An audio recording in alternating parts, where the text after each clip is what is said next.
Assalamualaikum warahmatullahi wabarakatuh.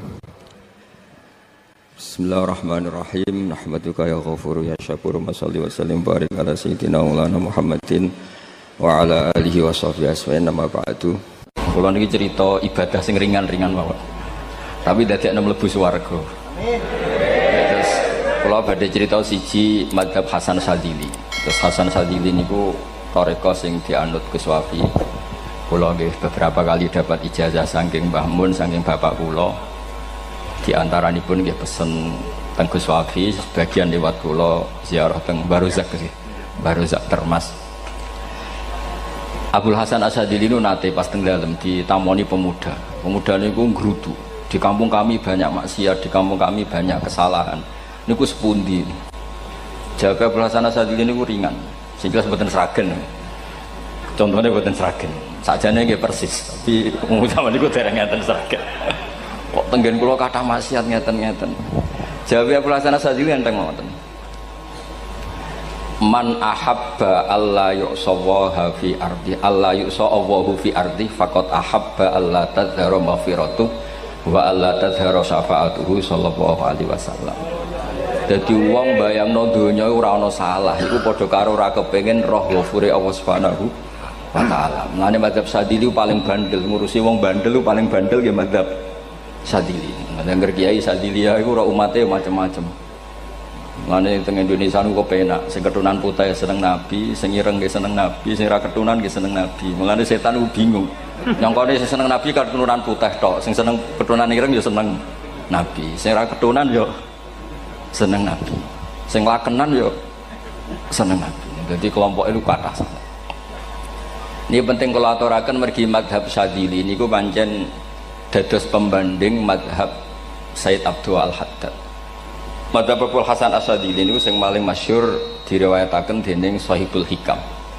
Mergi Ibnu Athaillah As-Sakandari muridé Abdul Abbas Al-Mursi, Abdul Abbas Al-Mursi muridé Abdul Hasan sinten Asyadzili. Niku madhab ingkang bener-bener jadi pembanding. Mergi teng bab husnudzon niku beliau itu pakar. Orang itu bisa yarjuwa hawal yaumil akhir. Orang itu bener-bener dibikin nyaman mbek Allah mbek Rasul. Misalnya ngeten, sampean sowan Allah iku kudu arep-arep disangoni. Kena arep disangoni berarti nganggep Allah iku medhit. Mulane tomak niku penting. Tapi mbek pangeran aja mbek wong, tapi mbek pangeran mbek. Dados limangka yarjuwa hawal yaumil akhir. Riyen niku zaman kula alit. Niku anggere ana santri lunga iku sangu sak umbalan. Mergo yakin kiai iku nyangoni. Lho diyakini nyangoni iku keren, berarti diyakini lomo. Lha kok yakin mlebu neraka, berarti nganggep Allah gak Rahman Rahim. Mulane yakin mlebu napa? Swarga. Mok modal urun maulid sak dina ora urun malah entuk. Terus niki rontok-rontok salah tapi muga-muga itu sepura pangeran. Nggih wau. Nak sampean bener niku sifat ghafuri Allah nganggur, nggih. Kerhane efektif ana sing salah. Mulane wonten cerita wonten tiyang teng multazam donga ya Allah kula paringi mboten nate salah. Niku jawabe pangeran fa'ina adhu ghufra. Wong ora tau salah sifat ghafur iku nganggur. Niki cerita sing sampean aja niru kula. Niki cerita ilmu. Niku mazhab Abdul Hasan apa? Asyadzili. Benten madhab Sayyid Abdul Al-Haddad itu jalure khauf. Jadi dosa gede apa cilik? Ora ana gede ora ana cilik. Kowe aja delok sing mbok dosani, aja delok dosane tapi delok sing mbok dosani iku sapa. Misale Gus Wafi ngutus santri teng mriki, "Cung, tukokno rokok." Rokok itu barang makruh misal. Mestinya kan santri oleh bantah, niki kiai ku piye to barang makruh kok kon nuku. Tapi masalahnya arah dituruti ya gelo tenan. Jadi aja delok kongkonane iku penting ra penting, tapi mukhalafah iku sababul fir. Misalnya kados kula niki teng mriki kan wonten botol minuman. Cung pindah rene itu kan barang sepele. Terus sampean takok urgensinya apa ya harus dipindah. Iku santri mangkelno to. Ya dipindah wae pokoke penting nu. Menurut itu cara pandang Sayyid Abdul Al-Haddad. Ki aja geman bantah pangeran senajan to perintahe sepele. Piye-piye mukhalafah ngono iku jenenge Nah cara Abdul Hasan Asyadzili nggih boten barang gede mbek cilik kudu ana bedane. Wong ana kabair ana saghair. Mosok WA janda beda mbek goncekno ya kudu beda. Wong WA tok kok padha mbek napa? goncekno iku kudu beda, kudu ana sawair, kudu ana napa? Kabair. Tapi cara Sayyid Abdul Haddad mboten delok sing mbok maksiati iku sapa. Sehingga khazanah kita niki penuh dengan ilmu. Mulane terus wonten bab ijtihad. Ijtihad niku ruangannya luas sekali. Ya kula bolak-balik nyontokno. Kula sakniki kan jare wong akeh kiai gedhe. Jare wong akeh kula niku kiai gedhe. Nek diundang manakipan tangga yo bingung. Ora teko sawane kiai gedhe sombong, diundang wong cilik ora teko. Teko iku mahjubno kiai sing ora tau pahayu. Kuwi bingung. Nyatane kula ora teko nggih do matur nuwun Gus. Athok kula mboten lakon. Nah kula teko kan mesti ordere teng kula mboten. Cara sing tok pitik gedhe nggih kula, salam templek gedhe nggih kula. Berhubung kula ora teko ngresgeni tiyang kathah. Saiki misal wonten takok, kiai gedhe diundang musala cilik kesunatan teko apa makruh teko? Cara ijtihad, cara sampean makruh teko napa kesunat? Kula misale diundang ning Sragen ning musala Penceng. Kula niku sunat teko napa haram teko? Haram ya bener lagi haram ya. Setuju haram. Mergo mahjubno ya haram setuju itu ijtihad. Ijtihad itu ranahnya itu karena nggak bisa ditebak. Ijtihad itu nggak bisa ditebak. Kalau gak ada cerita kata tentang ijtihad niki betapa umat Rasulullah umat sing bejo pilihan-pilihan ijtihadnya dibenarkan. Masyhur tentang cerita Bani Quraidah. Nabi ngendikan engkau kue jogeman sholat asar kecuali sampai neng kampung Bani Quraidah. Ternyata kurang 2 kilo atau 3 kilo matahari itu mau terbenam. Sebagian sahabat sholat sebelum sampai Bani Quraidah karena takut sampai Bani Quraidah sudah kodok napa asar. Sebagian tetap sholat di Bani Quraidah meskipun sudah kodok asar. Ketika lapor Nabi semuanya dibenarkan. Semenjak itu ada pintu sing darani pintu napa ijtihad. Mengenai kalau bolak-balik cerita, wonten kiai nak tangkok, cung kowe ngaji mek sapa? Ngaji kalian tiang niki. Kiaimu tahu nangis mboten? Lereni ngaji mek kiai ra iso nangis, berarti atine atos. Nak Abdul Hasan Asadi takok, cung kowe ngaji mek kiai sapa? Kiai fulan. Tahu guyu mboten nate, lereni kiai ra iso syukur mbok jeni. Kiai ra iso syukur kok mbok jeni. Karena itu masalah ijtihad. Nggih masalah napa? Ijtihad. Ijtihad itu polanya enggak jelas. Wonten kiai ora gelem mulang wedok nggih kathah, alasane wedi fitnah. Wong pancen iman pas-pasan mawon nek wong ayu ya bingung. Tapi nak diwalik, nak kiai ora gelem mulang wong wedok, terus sing mulang wong fasik, to aliran sesat iku ya repot. Kowe ngrasa paling gak sesat. Ya sudah seperti itu masalah-masalah apa? Ijtihad. Nah, kalau tak cerita saat ini balik cerita tentang Burda. Burda itu nak ngelem Kanjeng Nabi. Niku pancen diilmoni tenan. Kalau niku Burda berjanji tiba niku setengah hafal. Pancen riyen mbah kula buyut-buyut kula niku pesene ken hafal tiba, hafal berjanji, hafal Burda. Wis mboten ngengken ngapal loh, tapi karena sering baca akhirnya hafal. Kalau beri beberapa contoh, ngelem niku nak mboten diilmoni itu kualitasnya tidak bagus. Tapi kalau diilmoni itu kualitasnya bagus. Kalau beri contoh begini.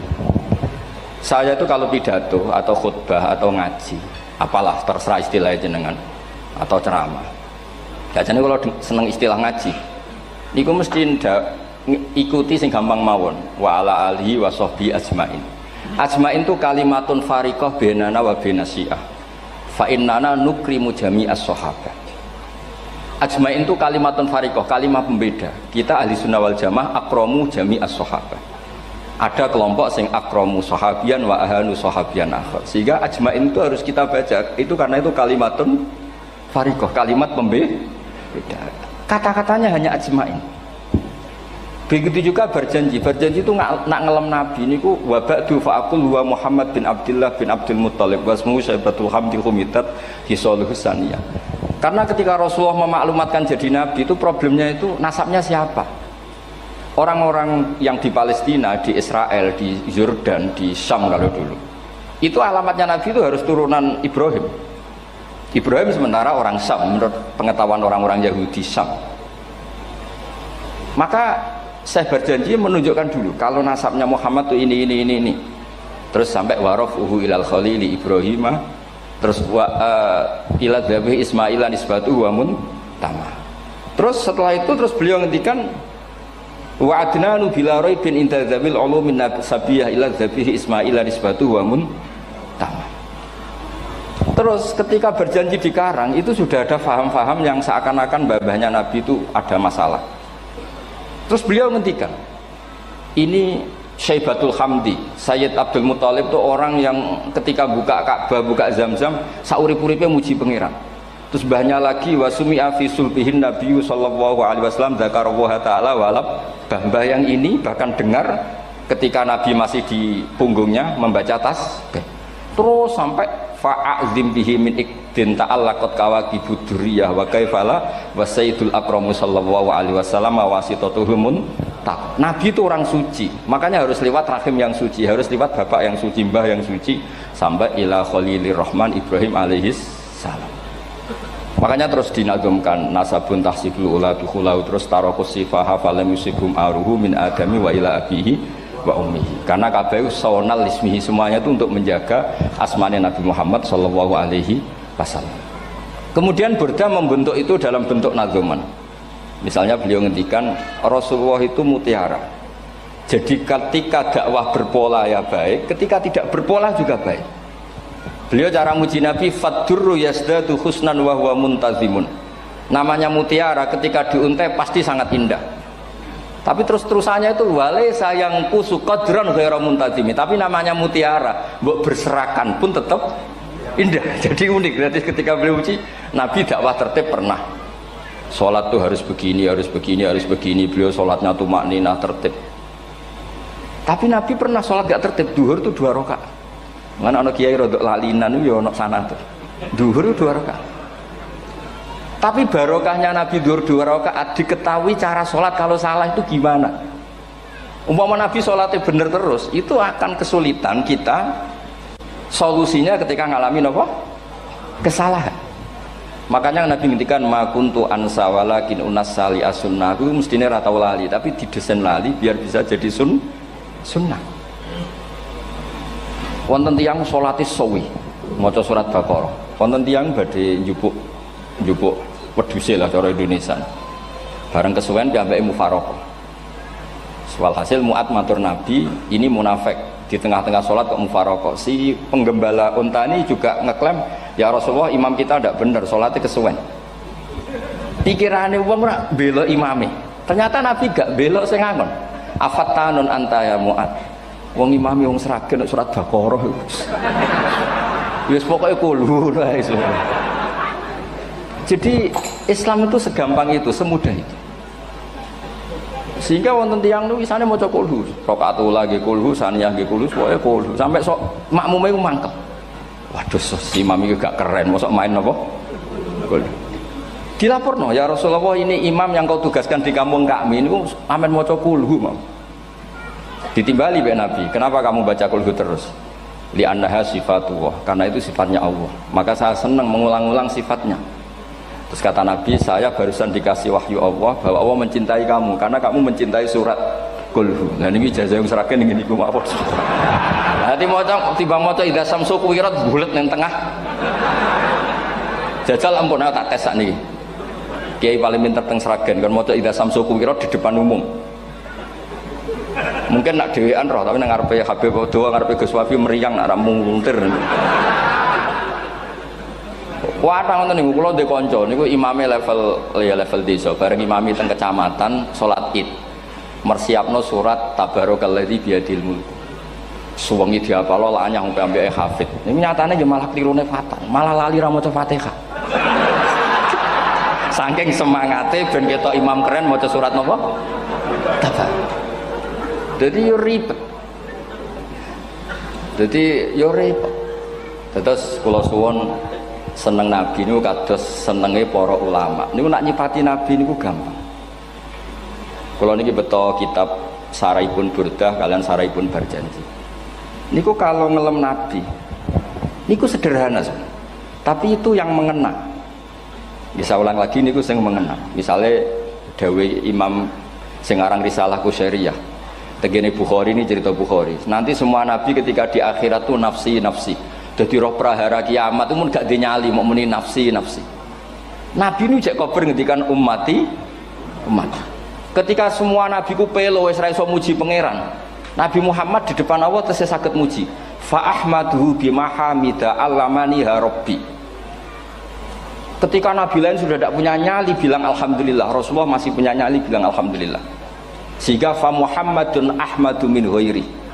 Hampir semua ulama ngendikan ahmadu yang Muhammad itu af'al tafdil. Fa Muhammadun ahmadu min ghairi. Ketika nabi lain sudah tidak bisa atau tidak punya nyali memuji Allah, Nabi Muhammad masih berani memuji Allah ketika mahsyar. Karena logikanya begini, kira-kira pikirannya nabi-nabi ini wis kiamat, berarti amal wis ditutup lah, buku wis tutup. Tapi tak pikirannya Nabi Muhammad boten ngoten. Allah itu tidak diganggu oleh apapun, tidak kena atau tunduk sama konstitusi apapun. Sampean ra iso ketemu Allah, Allah nih pun akhirat, jenengan pun boleh macam-macam nih, pun tutup buku boten saged. Rahmatnya Allah tidak bisa dibatasi oleh akhirat. Saya ulang lagi, rahmatnya Allah tidak bisa dibatasi oleh akhirat. Makanya Nabi tetap berani mengajukan syafaat meskipun sudah finish, sudah akhirat sudah finish. Sehingga Nabi muji-muji Allah, akhirnya Allah ngendikan ya Muhammad irfa' ra'sak wasal tu'tah wasfa'tu syafa'. Sudah Muhammad, kamu minta apa tak kasih. Saatnya beliau minta hak napa? Syafaat, disebut maqamam mahmud. Dan ini kula waos kitab kersane orisinil niki betapa sayangi Rasulullah sallallahu alaihi wasallam teng kita. Ketika nabi lain tidak punya nyali kecuali mikir dirinya sendiri, jadi aku punya ngendikan nafsi-nafsi, Nabi Muhammad masih gak ada nyali ngendikan apa ummati ummati. Itu bukti bahwa nabi itu nggak pernah nggak mikir umatnya. Wala sawfa yu'tika rabbuka apa? Fatartu. Ini nabi cek jawab, fa la ardo wa wahidun ummati finnar. Kalau engkau memberi saya sampai saya puas, maka saya tidak puas dan satu dari umatku masih menjadi ahli neraka. Ini kalau waos nak sampean orang nangis kebablas. Ini cerita betapa Rasulullah Shallallahu Alaihi Wasallam. Niki jarang tiang maos niki kalau waos kersane tambah mahabbat dengan Rasulullah Shallallahu Alaihi Wasallam. Dados niki kalau cerita ketika Rasulullah ketemu pangeran teng Sidratil Muntaha, niku diredaksekno burdah, nggih diredaksekno burdah, fakhusta kulla fakharin ghaira mustarakin. Engkau mendapat kehormatan yang tidak tersaingi. Fakhusta kulla fakharin ghaira mustarakin. Jadi engkau mendapat kehormatan yang tidak akan tersaingi. Wajusta kulla maqamin ghaira mustahami. Atau wakhusta kulla maqamin ghaira mustahami. Dan engkau mendapat satu derajat yang enggak mungkin tersaingi. Mustaham itu enggak tersaingi lah. Walhasil ternyata derajat itu apa? Gini ku ketika Rasulullah ketemu Allah Ta'ala teng Sidratil Muntaha, niku Sayyidah Aisyah radhiyallahu anha tangklet, ya Rasulullah, mal ladzi auha ilaika rabbuk idz qala fa auha ila abdihi ma auha. Qala ya Aisyah aturidina anta alami ma la ya'lamuhu Jibril wala Mikail wala nabiyyun mursalun wala malakun muqarrabun. Nggih, Aisyah, bagaimana mungkin kamu tanya sesuatu yang bahkan Jibril itu tidak tahu, Mikail itu tidak tahu, dan semua malaikat yang dekat maupun nabi yang jadi rasul semuanya tidak tahu hubungan saya, kedekatan saya dengan Allah membicarakan apa. Niku sing dimaksud burdah kaima tafuza biwaslin ayya mustatarin, wonten sing maca ayyi mustatarin anil uyuni wasirrin ayya muktatamin. Jadi nabi ketika ketemu Allah di Sidratil Muntaha itu ada misteri yang hanya nabi yang tahu. Nabi niki ibu-ibu harus bangga, Sayyidah Aisyah jenenge bojo wani tanglet. Ambek nabi itu sing ngeles. Itu rahasia yang Jibril saja tidak tahu, Mikail saja tidak tahu, masa kamu tanya? Niki khase wong putri ini. Ya Aisyah, as'aluka bi Abi Bakrin ila ma'alam tani. Gimana cara Jawa tak kadakno mertuamu nak gak gelem cerita. Terus kunane kuno niku nggih wong wedok niku saged ngancam niku. Dadi kamane wis ngancam. Aku lapor bapakku, aku digo mulai sampean rati bojo kabare. Ya rada ribet jenengan ngadepi wong wedok niku rada ribet. Terus faqala, akhirnya Nabi cerita, tapi ya tentu tidak semuanya diceritakan. Inni lama kuntu qaba qausaini qultu Allahumma innaka adzabta al umam ba'duhum bil hijar wa ba'duhum bil masih. Oh ya, ini halaman 63 62 teng kitab Khasyatul Bajuri alal Burdah. Ya, kitab Hasyatul Bajuri alal Burdah. Ya Allah, Engkau menyiksa umat-umat sebelum umat saya, sebagian bil hijarah wa ba'dum bil mashi wa ba'dum bil khosfi. Fama anta fa'ilun bi ummati. Lalu yang akan kau lakukan untuk umatku itu apa? Reputasi jenengan sama orang-orang yang durhaka itu selalu menyiksa. Ada yang pakai batu, yang dilikuifaksi, ada yang pakai ini. Mosok umatnya kekasih jenengan podo ngoten. Berarti Nabi ku mun nego lah. Nego supaya gak sama. Faqala unzilu alaihimur rahmah min ananis sama wa ubaddilu sayiatihim hasanat. Ndak, saya ndak seperti itu dengan umatmu. Waman sa'alani a'taituhu waman tawakkala saterusé. Terus wa fid dunya asturu alal usad wa fil akhirah usyaffi'u kafihim. Orang-orang yang masih maksiat di dunia tak kasih hak tobat, dan nanti di akhirat tak kasih hak syafaat. Engkau tak kasih hak syafaat. Mulane ini penting dingertosi bilih ukuran Nabi baik itu gampang nak sampean ngaji ngangge ilmu. Syafaati li ahlil kabair min ummati. Sok syafaatku kanggo ngomong sing salah akeh. Wong Nabi ku ora melok dosa kok mikir nyafaati. Nek rapi-apike wong ora mungkin. Wong sing dosa iku sampean, sing salah sampean, sing mikir solusine Kanjeng. Nah, lho wong kok apikane ngono iku gak mungkin ta wong. Wong sing salah iku sampean, sing diutang yang sampean, sing kasus iku sampean, sing mikir Kanjeng. Nah, itu cara ulama ngelem Kanjeng Nabi. Mulane khodam tuhu bimadihin astaqilu bihi dzunuba umrim madha fi syi'ri wal khodami. Dadi aku ngelem Nabi iku sebagai bentuk ngelem sing dadekno dosaku ben disepuro pangeran. Misalnya kita suka Alphard, muji Alphard, suka Innova, muji Innova, suka kebun, muji kebun. Sing ribet tuh nak suka hewan, seneng kucing nggak ngelem kucing. Lu bareng ngelem Kanjeng Nabi kok ora iso. Lane jari Burdah, aku iku ngelem apa tau iso, mosok aku ora tau ngelem Kanjeng Nabi. Makanya terus beliau hidupnya, kemampuan syairnya didedikasikan hanya nggo ngelem Kanjeng Nabi Muhammad sallallahu alaihi wasallam. Makanya terus ngendikan wa muli kholasi khaira multazim. Saya dedikasikan kecerdasan saya untuk ngelem Kanjeng dan Nabi, dan itu solusi terbaik. Lalu nak ngelem Kanjeng Nabi kadang kebablasan, sampai dikritik banyak ulama karena kebablasan. Gini masyhur beliau ngendikan wala yadi ka rasulullah wa ijahu kabi idzal karimu tajalla bismi muntaqimi. Wonten naskah sing tahalla duka wau teng mriki diwaos napa tahalla napa tajalla tahalla ya. Wonten naskah tahalla wonten tajalla artosipun ngeten. Ya Allah, nabimu ini engkau gelari nabi yang ar-raufur rahim, sebagaimana yang sering disebut Habib Ali Al-Habsyi. Jika nabimu itu ar-raufur rahim, maka ketika engkau mau menyiksa saya dengan atas nama engkau al-muntaqim, zat yang tukang nyiksa, yang menyiksa, maka gelar engkau kepada nabi yang ar-raufur rahim itu kamu kemanakan? Jenengan kudu konsisten, terus kadung ngarani nabi ini jenengan raufur rahim.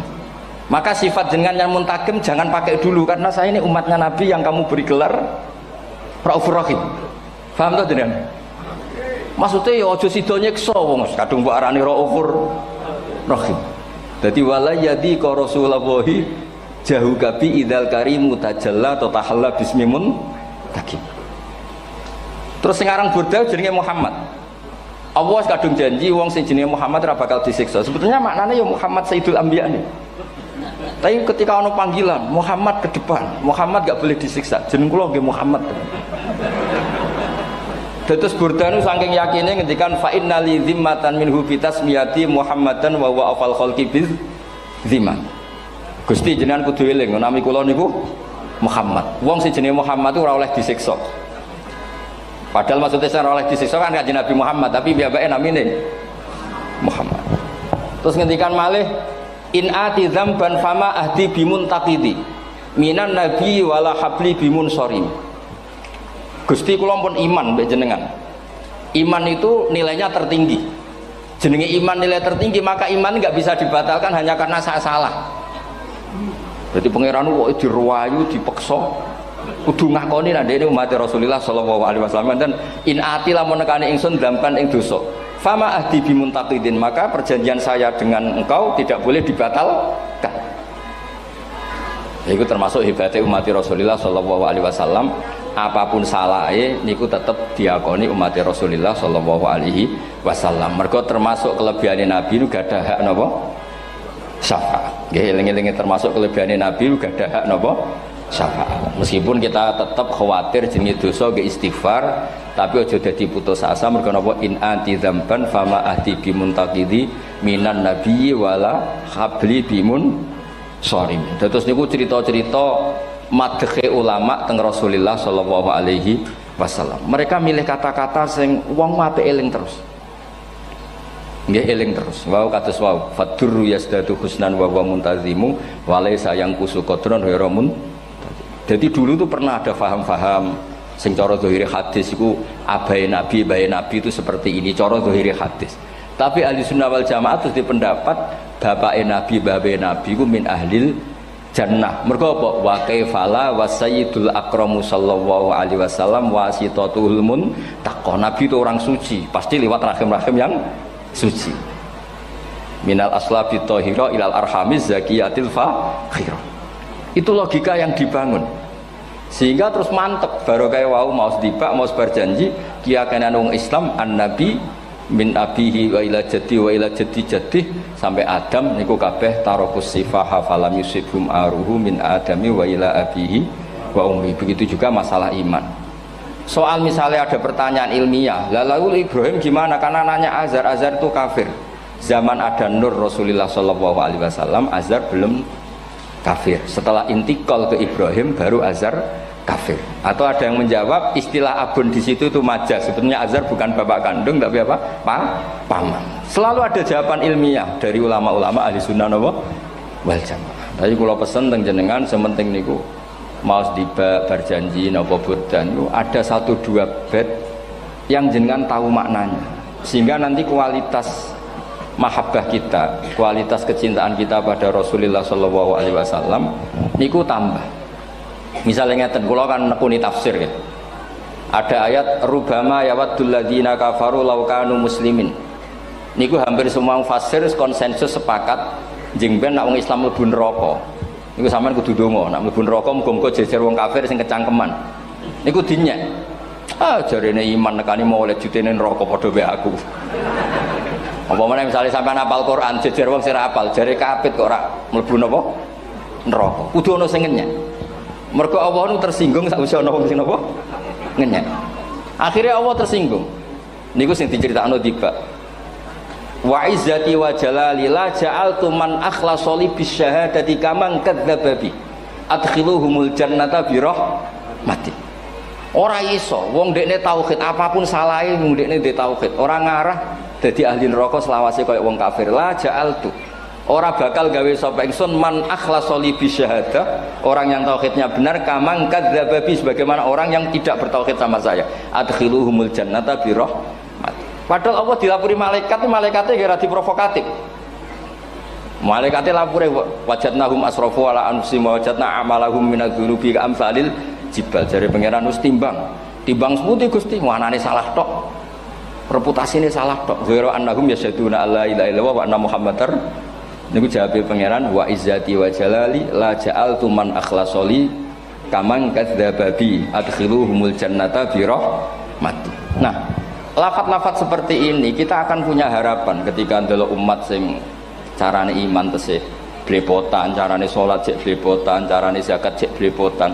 Kita selalu punya harapan barokahnya iman, barokahnya mahabbah ning Rasulullah sallallahu alaihi wasallam, mereka tambah hari tambah baik. Jangan beragama yang tidak punya harapan, karena agama ini bagi yang punya harapan. Dimangka yarjuwa wal yaumal akhir, bukan yang tidak punya harapan.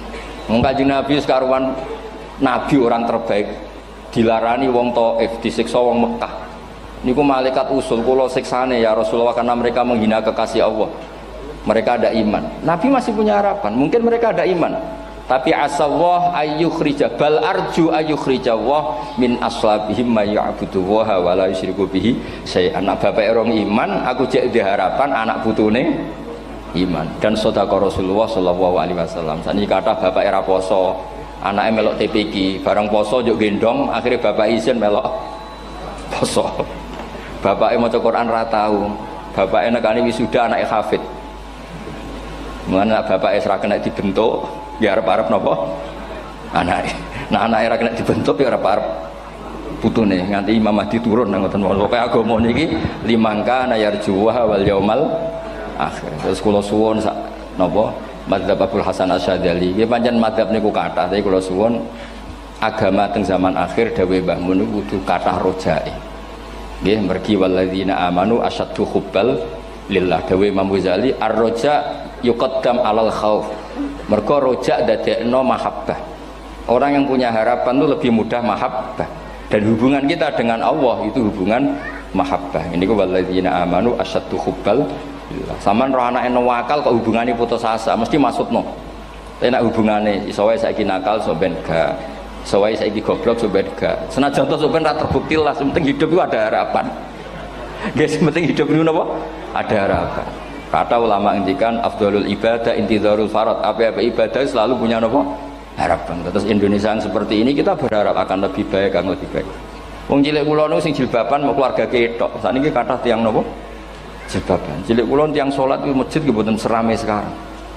Sampeyan ra iso grutu, tapi salat tok tapi atine ngene-ngene. Wah ya ribet nak ngoten sampeyan nyoal ideal nggih ribet. Pira-pira gelem napa? Pira-pira purun napa? Salat purun teng masjid. Sampeyan ndak usah memaksa ideal, wong kita ndak pernah napa? Ideal. Terus kula suwun cerita-cerita teng tiba teng berjanji bahwa Nabi sahibus syafa'ah. Nabi nu tiyang sing peduline napa ummati. Jadi ketika Nabi lain mboten gadah nyali ngadepi hisab. Ngene niku do muni nafsi, Nabi tesih gadah nyali mikir umate ngendikan mati. Carane apa? Muji pangeran bima hamida allamani ha rabbi. Lane dawuh iki teng ulama-ulama dawuh fa Muhammadun ahmadu min ghairi. Makanya summiya Muhammadan mergo li annahu satu wasammihi idza wada'atihi Muhammadan li annahu satu madun apa? Uqbah wa summiya Ahmad li annahu ahmadu min ghairi. Ini hampir semua ulama ngendikan ketika teng mahsyar semuanya Nabi gak punya nyali untuk matur minta sama Allah. Mergo wis kiamat berarti wis nis Nabi tesih gak ada pikiran Allah itu tidak terhalangi oleh kiamat, Allah tidak terhalangi oleh akhirat, Allah tidak bisa dihalangi apapun, sehingga Nabi tetap wani jaluk pangeran. Berarti mujine Nabi ku lebih top karena tahu Allah itu tidak terbatasi. Nah karena Allah tidak terbatasi, podo-podo Allah wapian, wis tak jaluk kanggo umatku sing mati alat tauhid. Berhubung Nabi ngoten terus Allah ngendikan ya Muhammad irfa ra'sak napa wasal tu'tah wasfa tusaffa. Muhammad kepala kamu angkat, kamu minta apa saya turutin. Terus Nabi minta hak napa syafaat. Seseorang bertobat. Dulu umatnya Nabi Musa ada yang menyembah anak sapi, ijel itu, harus tobat. Itu tobatnya ekstrim betul. Kalau tobat sekarang kan cukup istighfar sama istighosah. Kalau dulu enggak, liyak tulal bari umingkum al mujrima, yang terbebas dari dosa menyembah anak sapi, membunuh yang terlibat atau pernah menyembah anak sapi. Makanya ayatnya apa? Fatubu ila bari'ikum faqtulu anfusakum. Ya, jadi orang-orang yang pernah menyembah anak sapi itu tobatnya apa? Faqtulu anfusakum.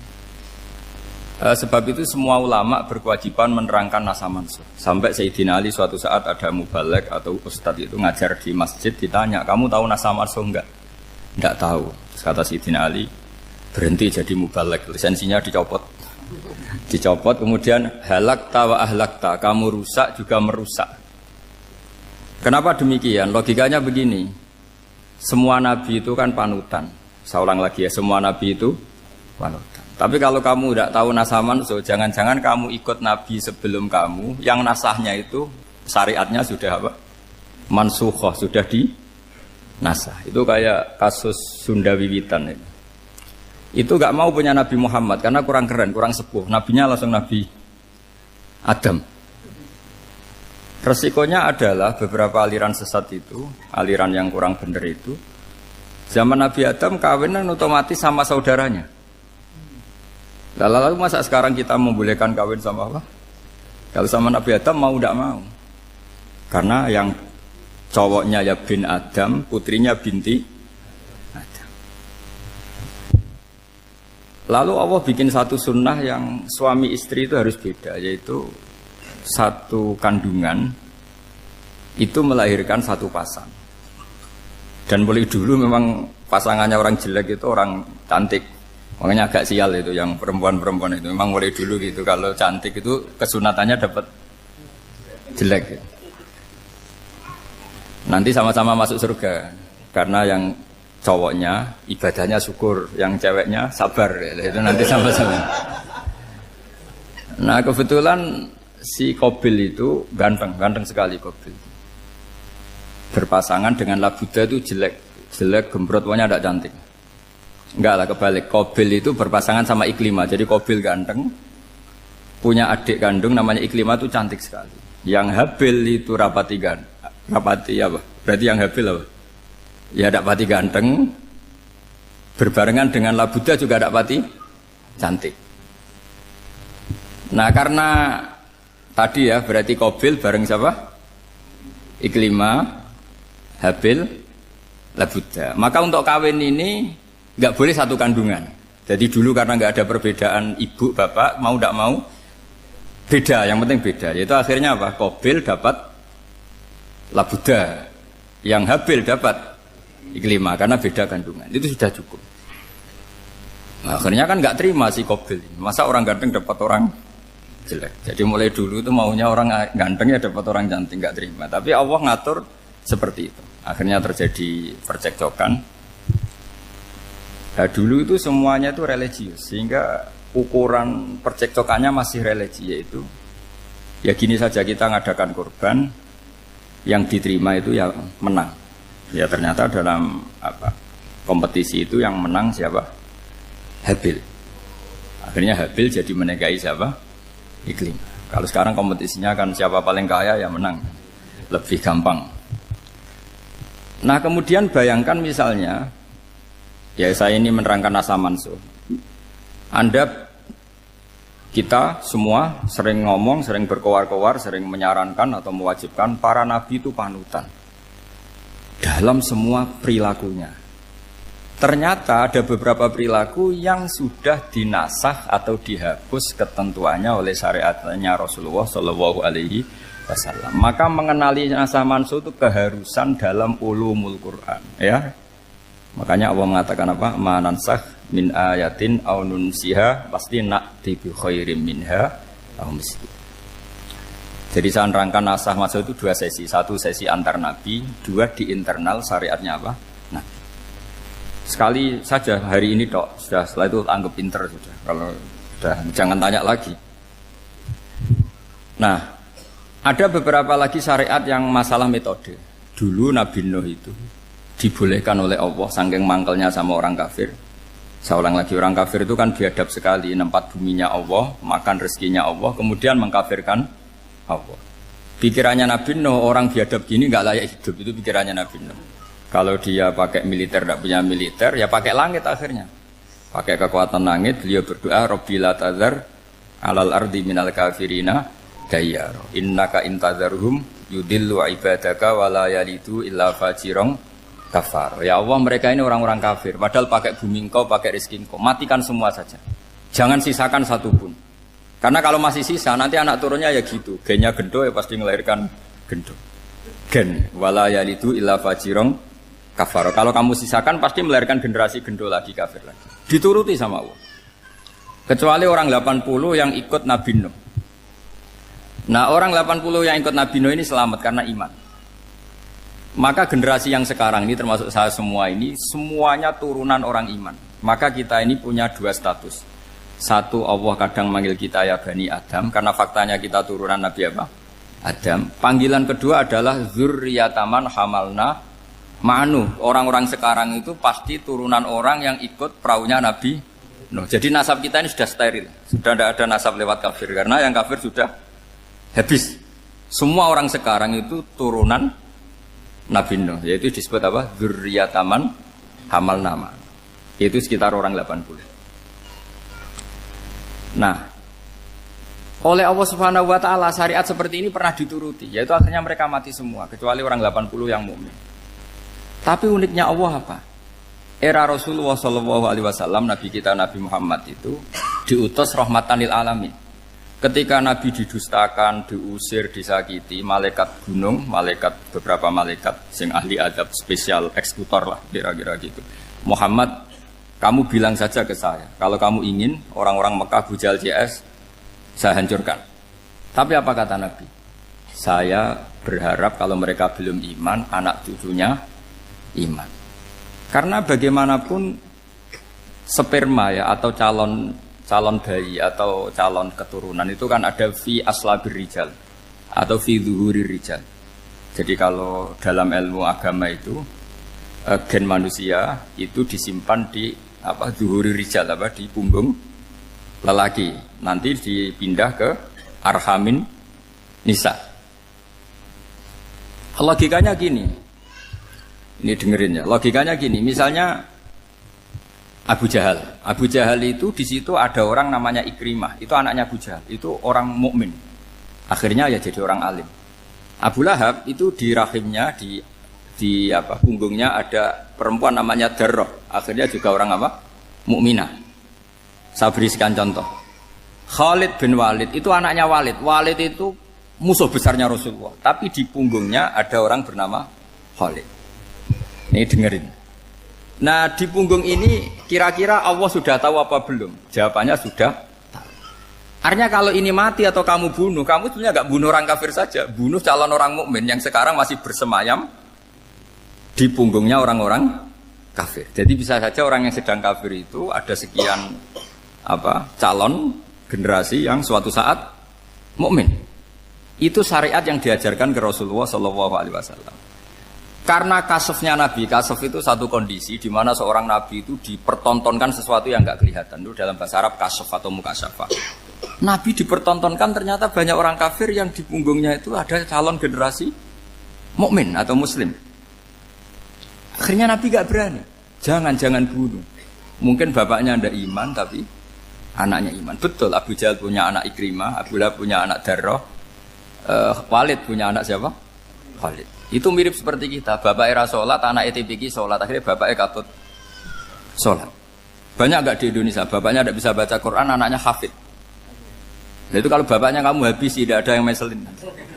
Makanya biarkan hidup saja. Nah, artinya gini, andaikan tidak ada ulama yang menerangkan nasa mansuh, dikira syariat Nabi Nuh itu abadan mu'abbadat, selamanya lama. Jika main teror sama orang kafir sah berdasar Nabi Nuh, padahal kita sudah ganti Nabi. Yaitu syariatnya Rasulullah SAW masyhur itu ketika Nabi ngendikan, saya tidak minta mereka dihukum, tapi ya Allah saya minta Allah mahdi qaumi fa innahum la ya'lamun. Mereka kafir itu karena tidak tahu. Sehingga ada periode. Loh kalau perang itu beda, perang itu konteksnya duel, itu tidak harus sama Abu Jahal, Abu Lahab. Ada penjahat mau bunuh kamu wajib perang enggak? Wajib. Penjahatnya meskipun muslim apa harus kafir? Meskipun muslim. Maka kata ulama fikih sebetulnya perang duel itu bukan syariat muslim sama kafir tok. Masih muslim sama muslim, misalnya ada orang mau merkosa istri kamu, terus dia pamit gini, saya muslim loh, beri hak loh. Enggak bisa. Saya penjahat loh, muslim, jadi kamu enggak boleh merangin saya, ngelawan saya kan muslim. Enggak bisa, tetap harus dilawan. Makanya kata ulama-ulama fikih, pertarungan sama musuh itu tidak harus sama orang kafir. Orang muslim pun yang mengganggu kehormatan kita, misalnya mau merkosa istri Anda, itu harus dilawan. Makanya Nabi ngendikan mangkutilah duna mali fahuwa syahid, mangkutilah duna harimi fahuwa syahid. Orang yang mati karena membela kehormatan keluarganya atau hartanya, maka dia mati syahid. Dan penjahat yang mati ini muhaddarun damu, diabaikan sehingga enggak kena kisos, pembunuhnya enggak kena. Misalnya ada penjahat mau bunuh kamu duel, menang. Kamu enggak kena kisos karena ini muhaddarun damu, diabaikan kehormatannya. Padahal dia muslim, apa? Muslim. Ini perlu. Jadi ini mengaji ini agak jelimet tapi gampang. Kan kalau paham enggak paham selesai, jadi enggak baca selesai itu. Sehingga kalau enggak ada nasa mansuh, maka orang selalu berpikir, pokoknya yang penting ikut Nabi. Nah itu bahayanya kalau Anda tidak tahu detail, jangan-jangan syariat yang kamu ikuti itu syariat yang sudah berstatus mansukhoh, telah dicabut. Dan itu banyak. Makanya kata Sayyidina Ali ketika ada orang ngajar gak tahu nasa mansuh, halakta wa ahlakta, kamu rusak dan merusak orang lain. Seperti tadi pernah ada kawin itu satu turunan, yaitu era Nabi Adam. Masa kita sekarang kawin sama satu turunan, kan gak mungkin. Ya kan, pernah ada membumi hanguskan orang kafir, yaitu syariatnya Nabi Nuh. Itu dihapus oleh syariatnya Nabi Ibrahim dulu. Yaitu Nabi Ibrahim menghentikan apa? Faman tabi'ani fa innahu minni wa man asani fa innaka ghafurur rahim. Ya, kalau orang ikut saya ya Allah ya pasti golongan saya. Kalau yang masih maksiat, masih balelo, saya berharap engkau ampuni. Akhirnya banyak orang kafir tobat. Coba era Rasulullah itu semua orang kafir Mekah itu kafir. Nabi belum wafat. Itu sudah ada 114.000 mukmin semua. Jadi Nabi menangi mayoritas orang menjadi mukmin dari mayoritas kafir. Yaitu disebut wara'aitan nasa yadkhuluna fi dinillahi afwaja. Andai kan Nabi Muhammad pakai syariatnya Nabi Nuh, bisa enggak mengislamkan orang sebanyak itu? Enggak bisa kan? Maka ini penting mengenali nasab mansur. Jadi periode cara wong Jawa maksud no tuntas. Robila tadar itu, pasot tuntas itu, menghabisi itu habis di periode Nabi siapa? Nuh. Syariat itu sudah enggak dipakai lagi, yang dipakai apa? Faman tabi'ani fa innahu minni wa man asani fa innaka ghafurur rahim. Lah Nabi Muhammad ini nabi yang kena khitab anit tabi' millata Ibrahim hanifah. Jadi masternya Nabi Muhammad itu mentornya Nabi Ibrahim. Sehingga syariatnya ya faman tabi'ani fa innahu minni wa man asani fa innaka ghafurur rahim. Tidak syariat rabbila tadzar alal ardi minal kafirina daya. Jelas ya, jadi mengenali nasa manso itu penting sekali. Karena kalau tidak, Anda halakta wa ahlakta, kamu merusak diri kamu sendiri, juga merusak orang lain. Karena menfatwakan hukum yang sebetulnya sudah berstatus mansukh, hanya berdasar, itu kan syariatnya Nabi-Nabi dulu. Syariat yang apa? Syariat yang nggak pernah terhapus hanya satu, usuluddin, yaitu tauhid, itu sama. Tapi kalau syariat itu beda-beda, atau furu'iyah itu beda-beda. Itu tadi saya beri contoh, era Nabi dulu kalau ada pakaian najis dipotong, dibuang. Era Nabi Muhammad dicuci. Orang kafir dihabisi oleh langit. Era Nabi Muhammad enggak boleh, bahkan didoakan Allahumma hdi qaumi fa innahum la ya'lam. Di Qur'annya apa? Wa in ahadum minal musyrikin astajaraka fa'jirhu hatta yasma'a kalamullah summa ablihu ma'mana. Jadi kalau ada orang kafir enggak boleh main dihabisin mereka, beri peluang untuk mengkaji kitabullah hatta yasma'a kalamullah. Kalau mereka sudah berpeluang ngaji, harus summa ablihu ma'mana, harus dijamin keamanan. Ya, karena apa? Dzalika bi annahum qaumul la ya'lamun. Bagaimanapun mereka memang karena tidak tahu. Nah, kenapa tidak tahu? Enggak. Karena tadi mereka tertutup oleh kultur yang beratus-ratus tahun. Mbah-mbahnya mereka menyembah batu, menyembah berhala.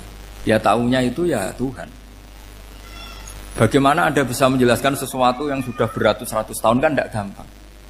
Maka ada periode dimaklumi, apa? Kalau era sampean kan mosok waktu disembah saking gobloke orang, kamu lahir kan sudah nyembah Allah, tidak nyembah batu. Bayangkan kalau kamu jadi mereka. Wong perut kamu saja disuruh makan pizza sakit kok, karena saking lamanya makan sambal kan gitu. Kamu bilang perempuan Indonesia saja cantik kok, saking lamanya jadi orang Indonesia. Padahal orang Indonesia tanyakan orang Eropa, cantiknya di mana?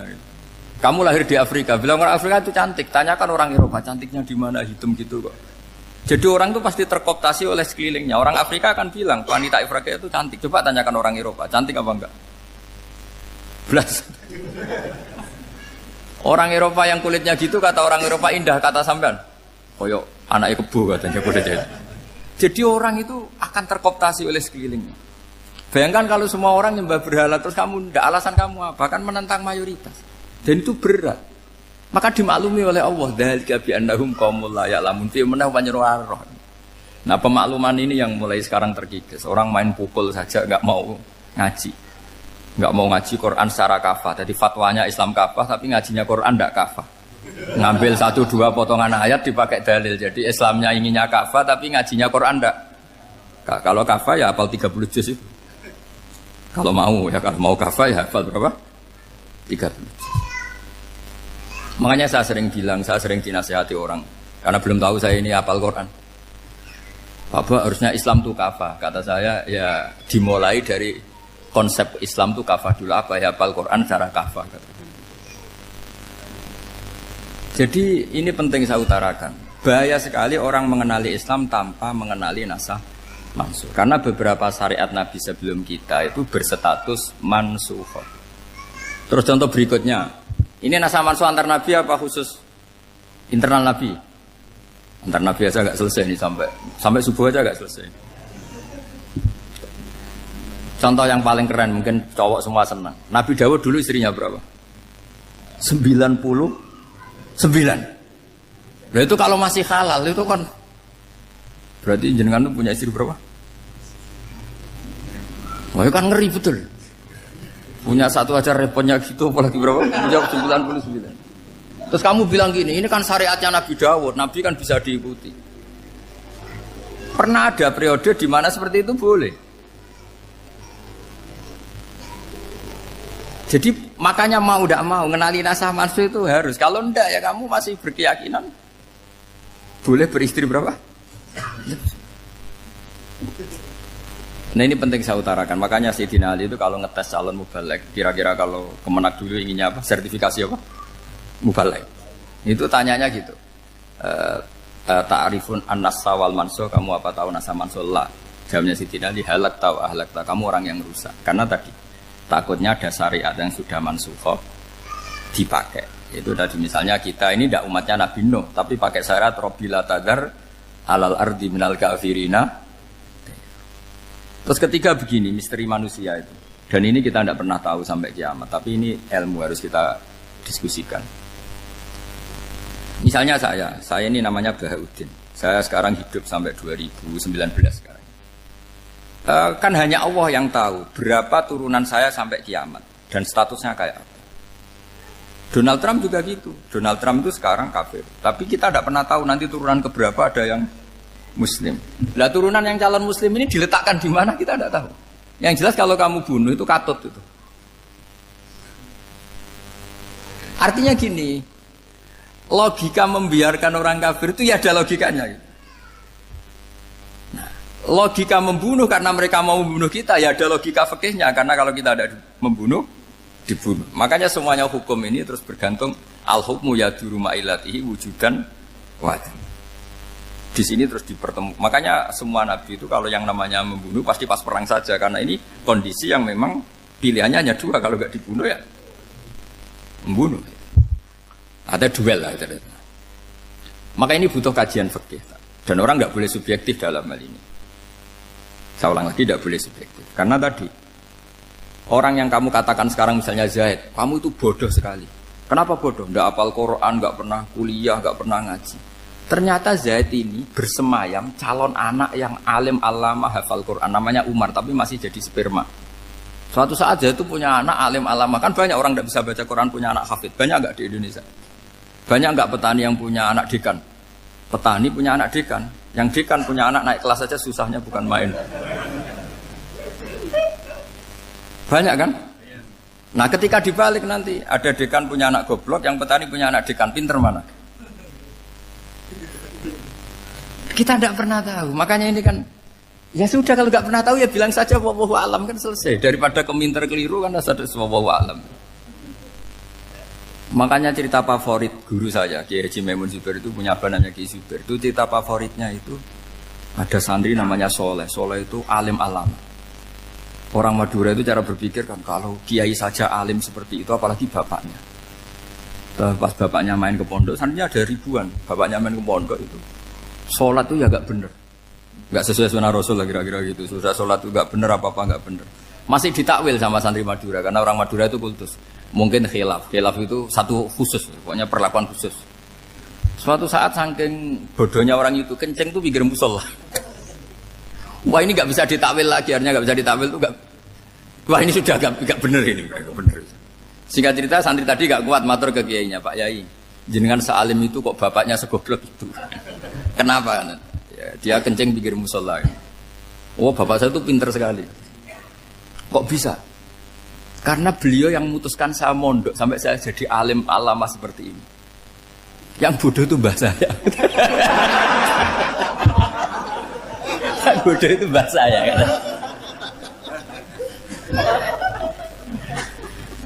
Artinya gini, sekarang misalnya Anda dekan, atau Anda rektor, atau Anda profesor, atau Anda kiai top mubalek kondang. Anda mau balik kondang terus punya anak, gobloknya bukan main. Atau apalagi anaknya ketangkep KPK. Yang satu anaknya orang bodoh jadi dekan. Kalau kompetisi ini pinter mana coba? Ada ahli metodologi tapi anaknya itu terlibat narkoba. Yang ini petani utun, anaknya dekan. Kira-kira kalau dikompetisikan pinter mana? Anaknya pinter petani tadi. Yang ketika petani kamu vonis bodoh gitu. Tapi siapa tahu kalau ini menyimpan calon. Paham ya? Kita tidak pernah tahu. Makanya Quran selalu ngajari dalam ilmu sosial itu wa in adri la'allahu fitnatul lakum wa mata'un ila. Di dalam ilmu sosial itu kita harus jawab tidak tahu. Karena mudah. Makanya saya tadi pagi ngaji di direktorat saya bilang, saya pernah diprotes orang, Gus kamu udah jelas 01 atau 02. Ya saya jawab gitu. Manusia itu makhluk yang paling gak jelas gitu. Sekarang soleh suatu saat bisa saja gak soleh. Yang sedang gak soleh suatu saat soleh. Sesuatu yang mungkin rubah kok kamu fanatik itu gimana? Nalarnya itu gimana? Coba kita tahu dulu Wahsy itu pembunuh Hamzah, akhirnya mati mukmin ya enggak? Padahal orang yang sangat dibenci Rasulullah karena membunuh Sayyid siapa? Hamzah. Sa'labah yang tukang itikaf di masjid akhirnya su'ul Fatimah. Kita enggak pernah. Lah kalau enggak pernah tahu ya enggak usah terlalu fanatik biasa saja. Kayak jenengan seneng saya itu ya saya enggak tahu sampai kapan ya. Saya seneng sampean sampai kapan ya enggak tahu. Kayak suami istri itu. Pas nikah harmonis bulan madu sampai kapan bertanya. Yang jelas paling awet itu pasangan jelek itu pasti nggak awet. Makanya jadi guyonan tuh. Pasangan tuh jangan baik-baik gak awet. Kalau jelek itu awet. Ternyata maksudnya cantik sama ganteng. Itu suatu saat pasti jadi jelek. Yang jelek sama jelek pasti jelek terus. Makanya jadi guyonan. Kalau pasangan jelek itu awet katanya. Tapi kalau pasangan baik, ternyata baik wajahnya itu pasti gak awet. Suatu saat pasti jelek. Tapi yang jelek awet. Karena mulai dulu ya jelek sampai itu. Awet jeleknya maksudnya bukan. Ya jelas ya. Jadi saya mohon sekali ini ilmu. Sampai ndak urusan ini bukan urusan cocok ndak cocok tapi ilmu. Ilmu harus kita dengar bahwa syariatnya para nabi itu yang sifatnya furu'iyah, tidak usuliyah, tidak tauhid itu potensi rubah. Sehingga mengkaji nasab manusia itu satu keharusan seorang ulama. Makanya setiap ada syariat nabi hal hadis syariah mu'abbadah amla, mansukhah amla. Karena potensi itu tinggi. Kita tahu dulu semua nabi sholat menghadap apa? Baitul Maqdis. Era Rasulullah dipindah ke Ka'bah. Tapi kalau kamu katakan total Baitul Maqdis ya tidak juga. Nabi Ibrahim mulai dulu madhabnya ke Ka'bah. Tapi kalau Nabi Musa ke Baitul Maqdis. Terus kamu bilang ini 01, 02 ya memang syariat jadi sesuatu yang furu'iyah. Nah, kenapa ini furu'iyah? Jawabannya sederhana. Ketika seseorang menghadap Ka'bah itu menghadap batu apa menghadap Allah? Allah. Ketika menghadap Baitul Maqdis hakikatnya menghadap Allah apa menghadap Baitul Maqdis? Allah. Maka menghadap Ka'bah itu sebenarnya masalah furu'iyah. Yang masalah usuliyah adalah inni wajjahtu wajhiya lilladzi fataras samawati wal ardh. Yang permanen adalah menghadap Allah Subhanahu wa taala. Cuma secara prosedur syariatnya secara zahir menghadap Ka'bah. Maka potensi rubah karena ternyata itu furu'iyah. Untuk kiblatnya itu furu'iyah. Yang permanen adalah menghadap ke Allah Subhanahu wa taala. Ini pentingnya. Jadi terus sekarang masih antar nabi apa di internal nabi? Ini sudah mau selesai waktunya, sudah habis ini. Internal. Ini sudah selesai ini sudah pas ini. Mohon Pak Anda. Wah. Jam ini sudah. Sampai mana tadi? Diteruskan apa enggak? Sudah ya, sudah kayaknya sudah. Biar kelihatan cerdas. Sekali pertemuan sudah pinter gitu.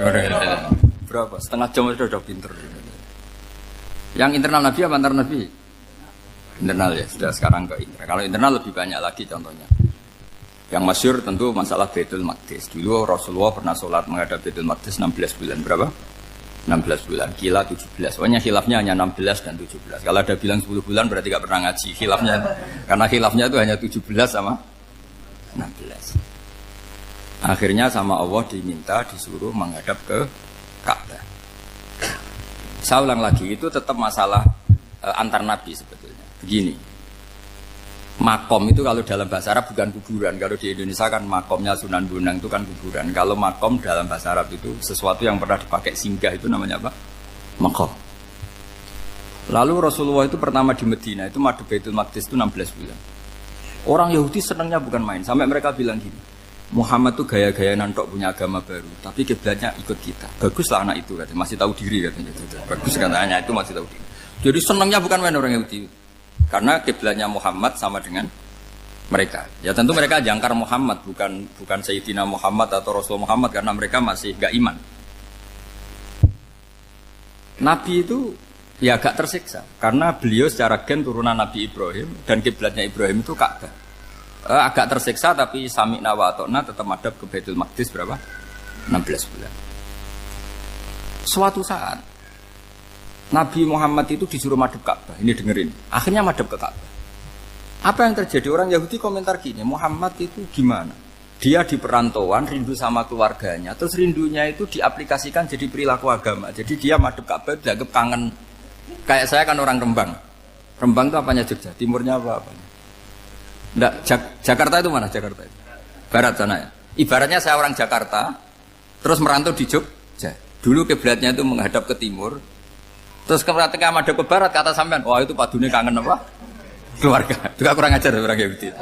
Jadi orang Yahudi itu memang paling pinter bully. Makanya kalau sampean tukang bully itu ya agak-agak, ya enggak. Saya tidak ngomong agak ya, pokoknya agak-agak. Ya. Pinter bully orang Yahudi. Makanya enggak ada orang debat sepinter orang Yahudi. Yang bisa ngalahkan hanya Tuhan itu. Orang Yahudi yang bisa ngalahkan hanya Tuhan. Beliau Sayyidina Ali orang paling terkenal cerdas. Itu kalau sama orang Yahudi itu pusing. Karena ya apa logikanya itu?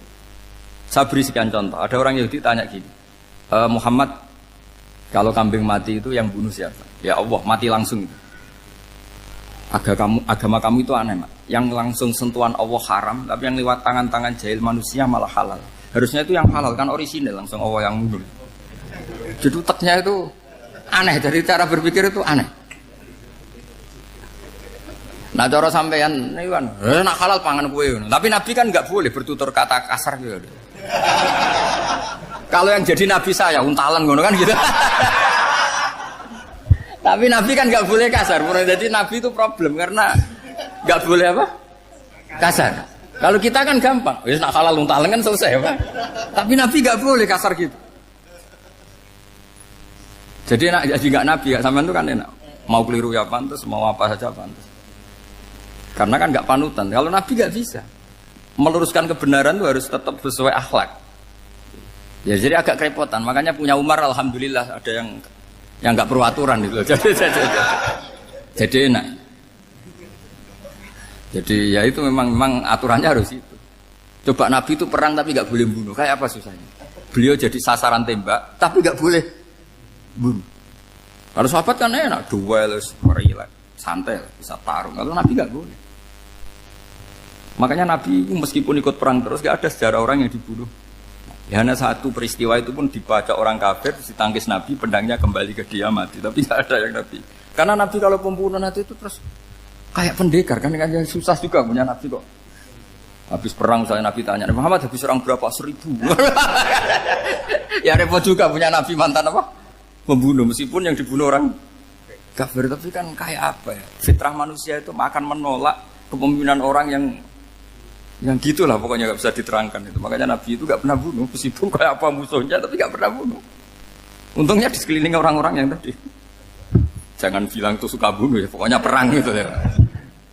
Perang dengan bunuh itu beda loh. Ya. Kalau perang itu fair apa? Fair. Sampai mana tadi? Nabi Ibrahim ya tadi. Makom tadi saya ulang lagi.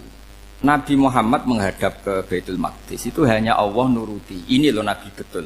Tahu betul bahwa di antara syariat adalah Baitul Maqdis karena semua Nabi pernah berkiblat Baitul Maqdis. Tapi Nabi ketika menghadap ke Ka'bah, Nabi juga dibilangin sama Allah. Ini loh syariat yang benar karena Ka'bah juga kiblat sing a'taku, lebih tua ketimbang Baitul Maqdis. Maka disebut Ka'bah Atiqah. Ilal Baitil Atiq. Kalau Quran bahasakan Ka'bah apa? Wal yatawafu bil Baitil Atiq. Atiq itu tua sekali. Ya sudah. Ketika berstatus tua itu orang Yahudi seneng, mergo roh kelirune Muhammad. Mereka nantang, Muhammad ayo debat terbuka. Nabi rawuh. Bagaimana Anda bilang Ka'bah itu kiblat tertua? Wong Ka'bah itu pertama yang menghadap sana itu ya kamu.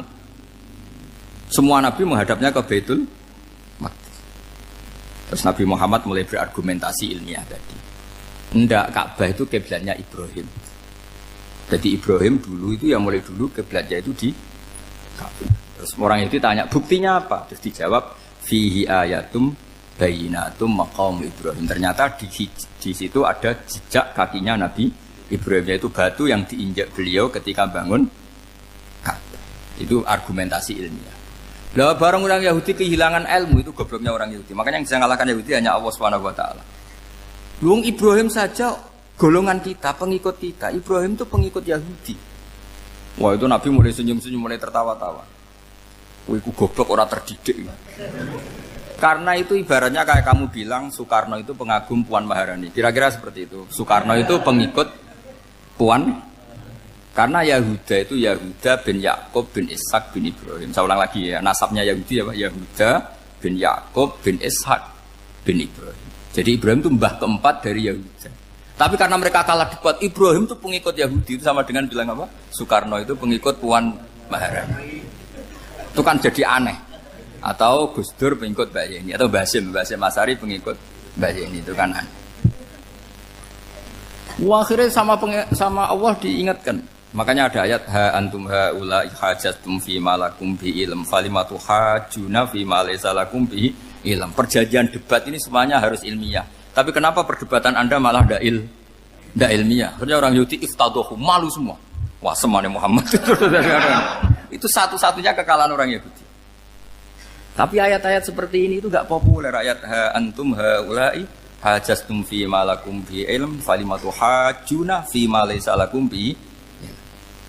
Jadi Islam, betapa hebatnya Islam. Kalau debat harus ilmiah. Dan Kanjeng Nabi menantang, ini perjanjian kita debat ini ilmiah. Kenapa sekarang jadi tidak ilmiah? Yaitu kamu mengatakan Ibrahim itu pengikut Yahudi. Padahal Ibrahim dengan Yahudi itu dulu Ibrahim. Makanya Yesus kalah, man. Tapi tetap ra Islam. Tapi nah, makanya terus Ka'bah dibuktikan ketuaannya lewat apa? Fihi ayatum bayinatum maqamu Ibrahim. Itu bukan makam kuburan. Karena makamnya Nabi Ibrahim tetap di Hebron, tempat di Palestina. Kira-kira itu Palestina. Jari Israel yang Israel bola menang di. Jari Israel yang Israel, jari Palestina yang saya pernah ziarah ke sana di Hebron. Di makamnya Nabi siapa? Ibrahim. Jadi jelas ya. Jadi nasa mansuh itu ketentuan yang dikehendaki Allah Subhanahu wa taala untuk menguji loyalitas manusia, menanggalkan semua akalnya. Makanya saya mohon sekali siapapun yang ngaji saya dimanapun, sekali-kali manusia itu harus menanggalkan akalnya. Sekali Anda pakai akal, maka Anda akan ingkar dengan nasa mansuh. Nasa mansuh itu hukum yang direvisi, yang dibatalkan. Makanya orang Yahudi lagi-lagi pinternya orang Yahudi. Merovokasi orang-orang yang Islamnya belum kuat, diprovokasi gini. Ungzuru ila Muhammadin tahayyara fi din yukhillu yawman wa yuharrimu ukhra. Lihat itu Muhammad, dia kebingungan cara beragama. Kadang bilang A, besok bilang B. Jadi nasa mansub dianggap satu bentuk kebingungan. Gak kurang ajar tapi. Wah, akhirnya sebagian orang yang murtad. Makanya nasa mansub itu satu peristiwa yang menjadikan banyak orang murtad. Karena diprovokasi orang Yahudi bahwa itu bentuk kebingungan Muhammad. Akhirnya terus saya qulu sufa minan nasi ma wallahum angqiblati mulati kanu aliyah. Nah, kelirunya orang Yahudi adalah ternyata nasa mansuh yang dipilih Rasulullah itu semuanya ada di Taurat dan Injil. Termasuk di Taurat dan Injil disifati dan Nabi sholli ilal qiblatain, bahwa Nabi ini akan bersolat dengan dua kiblat. Makanya tetap ditantang. Qul fa'tu bit-taurati fatluha in kuntum shadiqin. Kalau kamu tidak percaya bahwa saya ini orisinil, ayo bareng-bareng mengkaji Taurat. Tapi mereka tidak siap mengkaji Taurat. Karena Taurat semuanya mendukung Rasulullah Muhammad SAW. Fatluha in kuntum shadiqin. Makanya ini penting sekali ngaji. Jadi perdebatan itu macam-macam. Dan itu pinternya orang Yahudi. Ungzuru ila Muhammadin tahayyara fi dini yukhillu yawman wa yuharrimu ukhra. Ini penting sekali. Makanya nasa mansuh itu uji loyalitas. Itu Imam Malik kalau mencontohkan ke Imam Syafi'i. Saya berisikan contoh fikih. Ini saya melanggar waktu ini. Ini sudah berapa? Saya yang tidak mengesahkan diri saya. Ya misalnya ini ya, ini kertas bawa ya, ini kertas saya bawa. Terus ini tak kasih uang misalnya, uang 100.000. Atau kalau contoh Imam Syafi'i dulu dididik Imam Malik begini. Ya Syafi'i kalau kamu punya 2 budak, 2 pembantu, kalau dulu kan masih ada budak, 2 pembantu lah kira-kira. Seneng mana, yang cerdas sama yang goblok? Seneng yang cerdas. Kalau yang nurut sama yang bantahan, seneng yang nurut. Lah yang nurut itu yang goblok. Makanya tinggal dibalik saja. Kamu tak beda ya. Seneng mana punya istri yang cerdas apa yang goblok? Coba jawab. Atau ibu-ibu mbak-mbak ini, seneng mana punya suami yang cerdas atau yang goblok? Kalau cerdas gak bisa diakali.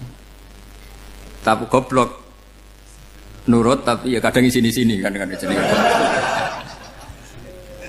Nah, itu kan antar manusia. Masalahnya kita menghadapi Allah Subhanahu wa taala yang semua kita pasti bodoh.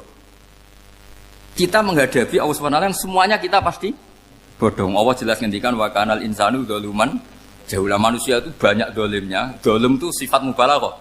Kalau orang dolim sekali dolim, kalau sering zalum, kalau jahil biasa jahil, kalau banget jahile jahul. Bahasa Arab kan gitu memang. Ghafir pengampun biasa, kalau ghafur selalu mengampuni. Syakir, makanya sifatnya Allah Taala ikut wazan faul semua. Ghafur, syakur, atau diikutkan wazan fa'al. Kalau goblok biasa jahil, goblok banget jahal kan itu. Kafir biasa kafir, kalau kafir banget kafar. Ya, jadi wazan balagha itu bisa fa'al, bisa faul ya. Kafirin, kafar atau kafur. Paham ya? Malah ngaji nahwu. Ya, tapi ini memang perangkatnya ya. Ini kan perang mau tidak mau. Makanya misalnya Allah tidak suka kulla kafarin banget kafir ya, Pak. Paham ya? Kulla khawanin banget khianate. Kalau khain khianat biasa, kalau khawan sering khianat. Lah manusia itu kata Allah apa? Zaluman. Wis banget dolime, banget bodoh. Itu kalau yang ngarang hikam mencontohkan tuh gini, manusia itu pas bener saja salah, apalagi pas salah. Jadi manusia itu kata Imam yang ngarang hikam itu, man itu kanat mahasinhu masawiyah, fakih fala takunu masawihi masawiyah. Ketika baik saja buruk, apalagi ketika buruk. Coba kalau ada orang dermawan sama teman-temannya, tanyakan istrinya, duit dihambur-hambur, disekno konco ngalono bojo. Mesti itu. Teman yang sering silaturahim ke teman-temannya, kata temannya baik, senang silaturahim, tanyakan istrinya, oh meninggali wong gitu. Jadi manusia pas baik saja ada buruknya, apalagi pas buruk. Makanya dulu bapak saya ngajarin saya istiqomah ya apik ya, tapi kadang-kadang nak keterusan itu ora istiqomah ngangkangi orang yo tidak punya kesempatan. Misalnya ada imam masjid ngimami terus sampai tua sampai mau mati, itu istiqomah apa tidak memberi peluang yang lain? Tidak jawab aja. Jadi itu manusia. Jadi pas baik saja buruk, apalagi pas buruk. Kayak saya gini di sini ngajar baik, tapi saya ada tidak sopannya harus di atas. Padahal banyak orang sepuh, ada Pak On, ada beberapa yang kan terpaksa nggak sopan. Tapi sampean yang nyuruh, berarti sampean yang dosa. Kemarin-kemarin saya minta di bawah supaya ganjaran saya utuh, ini gara-gara begini ganjaran saya ini agak terkredit apa? Terdebet itu karena itu. Saya teruskan. Jadi manusia itu punya sisi itu karena manusia itu dzalum dan apa? Jahul. Wa kanal insanu dzaluman. Problemnya ini ngadepi Allah yang selalu pinter, yang kita selalu bodoh. Misalnya gini, kamu ditanya Allah. Ini contohnya Imam Malik. Ikla hadi sokhroh fa inna tahtaha dhahaban. Coba bongkahan batu itu kamu angkat, di bawahnya ada emas. Lalu budak yang pinter berlogika, oh disuruh buka itu karena ada emas toh. Berlogika. Kalau budak yang goblok enggak, ya disuruh ya diangkat saja. Ada emas apa enggak karena perintah ya diangkat. Yang satu nurut karena perintah, yang satu nurut karena ada emas, ada sesuatu. Logikanya suatu saat Tuhan tuh hanya bilang gini tok, ikla hadis sokhroh, batu itu angkat. Yang nurut yang goblok permanen tadi kan langsung ngangkat. Yang pinter, ini ada apa lagi Gusti kok harus diangkat? Ya gak ada apa-apa, nyuruh saja kata Allah gitu. Oh ada bisa, sesuatu harus ada alasannya. Itu kira-kira mangkel loh Pak? Oh mangkel. Nah, logikanya manusia seperti itu. Makanya dua murid pinter, di rakyat pinter, presiden ya susah mesti demo. Goblok ya susah di sini wong. Ini kan nggak ada pilihan. Memang manusia itu nggak ada pilihan. Nah sekarang masalahnya gini di fikih ini saya kembali lagi ke fikih. Pertanyaannya secara fikih begini. Misalnya iddah. Iddah itu seorang perempuan ditinggal mati suaminya atau ditinggal atau cerai. Itu kan ada namanya apa? Iddah. Iddah itu memastikan apa tujuannya? Memastikan rahim itu steril dari mani atau sperma zaut awal. Supaya nanti kalau dinikah orang lain tidak terjadi ikhtilatul ansab, nasab. Oke, berarti iddah kita beri argumentasi secara ilmiah li baro'ati rohmi. Jadi misalnya Zaid menceraikan istrinya Sri dalam keadaan masih bisa haid. Iddahnya 3 kali masa suci. Wal mutallaqatu yatarabbasna bi anfusina salah satu guru. Lalu karena secara teori medis kalau haid berarti bukti tidak hamil. Apalagi kalau haidnya terulang-ulang sampai 3 kali pasti tidak hamil. Sehingga kalau nanti dinikahi orang lain pasti kalau ada anak ya anaknya zaud sani atau zaud kedua. Berarti alasan iddah li baro'atir rohmi. Oke, kita sok pinter, sok bijak. Pertanyaannya adalah, sekarang sudah baru 1 bulan, suaminya di Malaysia, nggak pernah ngumpuli. Dicek di medis juga berbukti tidak hamil. Apakah boleh tanpa iddah? Semua ulama mengatakan tidak boleh. Tapi ini kan rahimnya jelas bersih. Ya karena iddah itu nuruti perintah pangeran, pokoknya tetap iddah. 3 kali masa suci. 3 kali masa suci atau masa haid. Itu ada perdebatan ulama. Tapi kan ini terbukti bersih, Gus. Meskipun terbukti bersih, kata Allah harus iddah 3 bulan atau berapa? Kira-kira 3 bulan, 4 bulan ya tetap harus iddah. Kowe milih mana? Sok pinter. Gusti, berhubung ini. Pangeran mbok terangno gitu. Berhubung. Jadi Tuhan apa mbok wari? Berhubung Gusti. Ini jelas steril dari sperma zaut awal. Enggak usah iddah, Gusti. Sama aja kamu disuruh majikan kamu ikhla hadis safra, berhubung nggak ada apa-apa, nggak usah ya. Kira-kira mangkel nonda budak yang seperti itu. Mangkel. Maka dibutuhkan kebodohan dalam beragama. Betul itu memang. Makanya Nabi itu unik, pernah bilang itu gini, aksaru ahlil jannah al-bulu, aki-aki penduduk swarga itu al-bulu, wong goblok-goblok. Maksudnya goblok yang jenis ini, bukan goblok betulan maksudnya. Maksudnya goblok jenis ini itu ya tetap pinter, tapi pinternya dibuang, pura-pura goblok demi sami'na. Jadi saya misalnya kok pinter dan goblok tadi sekaligus, pinter dan goblok. Ya bah, ikhla hadis sokhra fa inna tahta hadapan.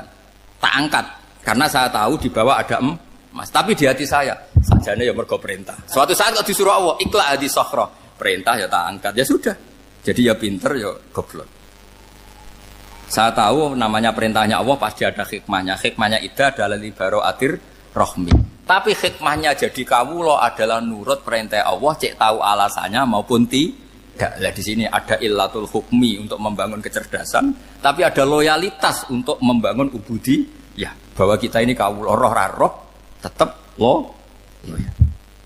Makanya tadi pagi saya cerita Sayyidina Umar. Sayyidina Umar kayak apa cerdasnya? Tapi tetap ubudi ya. Yaitu Rasulullah SAW sering dibully orang kafir. Muhammad itu gaya-gaya nantok. Wong ra oleh nyembah berhala, ra oleh nyembah watu, jebule dekne nyembah Hajar Aswad. Karena dilihat dari jauh kan tetap nyium Hajar Aswad. Coba kalau kamu lihat dari jauh, kamu sujud dari jauh kan kayak sujud sama batu. Makanya Sayyidina Umar karena orang kafir masih cara berpikir gitu, tiap nyium Hajar Aswad itu komentar gedumel. Alim tu annaka hajarun la tadurru wa la tanfa. Walau la anni ra'aitu Rasulullah qabbalaka ma qabbal. Aku roh nak ke watu, ramadoroti ramanfaati. Kalau saja saya tidak melihat Nabi nyium kamu, saya tidak sudi nyium kamu. Jadi tidak berdoa doa mustajab itu tidak berutuh. Karena apa? Umar tahu ini masalah secara tauhid. Kalau saya doa depan Hajar Aswad nanti dikira syirik karena berdoa di depan batu. Tapi kalau saya tidak nyium nyulayani sunnah Rasul yaitu nyium Hajar, wis tengah-tengah nyium sambil gerutu, itu sudah kompromi. Ya nyium tapi gerutu. Kayak apa? Makanya ya cerdas tapi ya goblok tadi ya cerdas. Itu uniknya Rasulullah. Jadi muji orang pintar ya sudah langit. Tapi Nabi pernah dalam satu hadis mengatakan aksaru ahlil jannah al-bulbu. Aki-aki penduduk swarga itu orang bodoh. Artinya orang bodoh itu bukan bodoh betulan. Kan? Dia meninggalkan akalnya demi loyalitas ubudiyah. Nah, untuk menutup sesi ini terakhir betul tak tutup selain ini selesai. Untuk menutup itu bukti begini, perang Badar itu perang yang nggak mungkin dimenangkan umat Islam karena orang kafir itu 1000 dengan pasukan full dengan peralatan perang full. Rasulullah itu tahun kedua Hijriah itu pasukannya hanya 313. Itu pun pedang itu untuk orang 5 itu hanya ada pedang 1. Jadi kalau mau dibaca orang, sih kamu nilai pedangnya aku. Itu kan nggak kebayang perang dalam keadaan seperti itu. Jadi mesti kalah, orang kok mungkin kalah, mesti. Tapi Nabi tetap bilang, saya ini disuruh Allah perang, ya harus berangkat. Yaitu perang Badar. Kata para sahabat, ya Rasulullah ini nggak masuk akal, sudah nggak usah perang, ini nggak masuk akal, mau setor nyawa. Sudah gitu dadaan, nggak ada persiapan. Lucunya apa? Sahabat itu ketika Nabi tetap berangkat. La akhrujanna walau waqti. Nabi menginginkan saya tetap berangkat meskipun sendi. Setelah Nabi berangkat sekian meter, tuh sahabat ikut semua. Kata Nabi, lah kamu kok ikut? Ya ikut saja. Kata kamu mesti kalah. Ya anggap saja setor nyawa. Demi loyalitas pada jenengan. Itu makanya nggak ada periode sebaik periode sahabat. Tapi yang gerutunya jalan. Karena gerutu ini bawaan ilmiah. Makanya kita loyal sama presiden. Tapi yang nggak cocok ya gerutunya jalan. Tapi bawaan mencintai Indonesia tetap jaga stabilitas. Itu bawaan cinta Indonesia, bukan cinta pejabatnya kadang. Gerutunya jalan. Tapi bawaan loyal sama Indonesia tetap mengaku. Bawaan loyal sama Rasulullah tetap ikut perang. Bawaan akal karena nggak masuk akal ya gerutu. Dan itu uniknya Quran itu mengapresiasi itu dan dianggap nggak masalah. Saya bacakan ayatnya. Kama akhrajaka rabbuka min baitika bil haqq wa inna fariqam minal mu'minina lakarihun yujadilunaka fil haqqi ba'dama tabayyana ka'annama yusaquna ilal mauti wa hum yanzurun. Peristiwa Badar ada peristiwa kamu itu keluar untuk perang. Sahabat kamu ngikuti, tapi mereka lakarihun, enggak senang sebetulnya. Karena enggak masuk akal. Ya gremeng tapi ya derek. Yujadilunaka fil haqq, mereka mendebat kamu dalam kebenaran. Jadi ya Rasulullah wong perang karuan kalah jenengan lakoni alasane nopo? Lah kok melok? Ya saya harus ikut jenengan kan jenengan Nabi. Itu unik. Kalau orang sekarang mana mau, kalau gak masuk akal gak mau melakukan. Coba misalnya istri kamu belajarnya dikurangi. Anggap saja petualangan latihan hidup di masa lalu. Gak mau. Padahal petualangan itu hal yang indah. Petualangan itu kan hal yang indah. Kan gak mau. Oh ngirit aja alasan. Tapi lucunya kalau dijak camping bermiskin-miskin di hutan mau. Karena karpe dhewe, tapi tak suami yang ngongkon. Ayolah seminggu ini kita model miskin, anggap saja petualangan masa lalu. Enggak mau. Karena pinter, apa? Coba kalau bodoh. Ya ngono ya apa-apa Mas. Tapi resiko nak bodoh, pas kamu sakit ya dibiarin. Karena dia melihat sakit kan biasa, namanya manusia. Jadi makanya ini pilihannya susah, hidup itu masih susah makanya ini. Jadi uniknya Quran gitu. Quran itu membolehkan psikologi manusia. Makanya Allah ngendikan kutiba alaikumul qital wa huwa kurhul lakum. Ya saya tahu kamu tidak suka perang. Allah yang ngakui bahwa kurhul enggak apa-apa. Tapi ketidaksenangan kita harus dilawan demi mengikuti Allah dan misalnya perempuan Allah juga gitu. Wa ashiruhunna bil ma'ruf. Gauli istri kamu muamalah secara baik. Kata Allah fa in karihtumuhunna fasa antakrahu syai'a wa ja'alallahu fi khairan katsira. Mungkin ada watak yang kamu tidak suka, tapi di situ ada kebaikan. Allah ngaku yang namanya suami mesti ada watak yang enggak suka dari istrinya. Juga sebaliknya lebih banyak lagi yang suami istri kamu enggak suka watak kamu. Juga enggak suka hidung kamu, wajah kamu banyak lah yang enggak disuka. Tapi demi kestabilan negara suami istri ini, mereka loyal, justru itu bagus. Maka jagalah ilmu, juga jagalah loyalitas. Itu yang perlu saya utarakan. Jadi makanya agama ini dibangun dua. Satu kecerdasan hikmah, yaitu ya al-hukmu yaduru ma'ilati wujudan wa adaman. Tapi juga ada ubudiyah, bahwa agama ini milik Allah. Maka sami'na wa adaman. Karena begini logikanya, saya ulang lagi masalah batu. Iqla hadis sokhra fa inna tahta hadaban. Terus saya angkat. Pembantu saya ngangkat. Dia saya gaji atas nama apa? Nurut kan? Atas nama menemukan emas apa atas nama nurut? Menurut, karena emas itu juga penemuan saya, milik saya. Ngangkat batu yang nggak ada emasnya juga atas nama nurut. Jadi rapot yang saya berikan ke pembantu saya itu tentang nurut dan tidak nurut. Saya kan tidak peduli dengan cerdas dan tidak cerdas. Itu kan tidak sesuatu yang menguntungkan saya.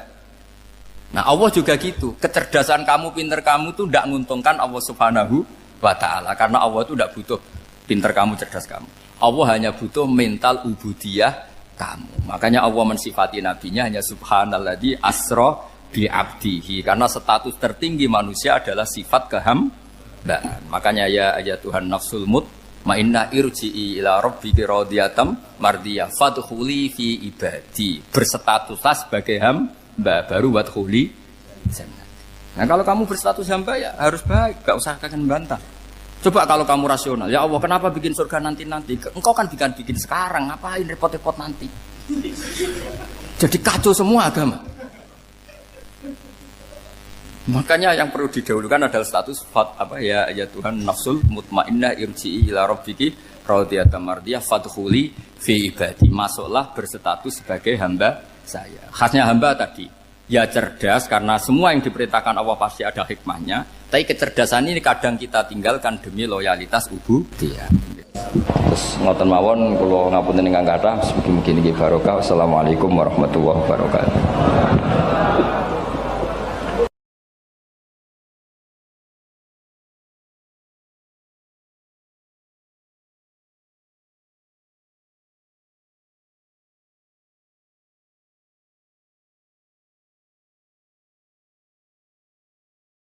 Ono bajingan kondang, gak tahu konangan. Atau koruptor paling gampang. Koruptor urung ketangkep KPK. Terus dicolong. Iku sing njupuk barang ning omahe terus darani maling. Padahal luwih maling koruptore. Dieling-eling nggih, kula baleni malih iki pentinge ngaji ya. Dadi aja geman iktimat mbek barang sing ora wujud.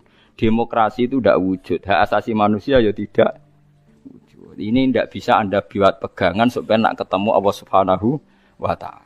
Mergo barange ora wujud.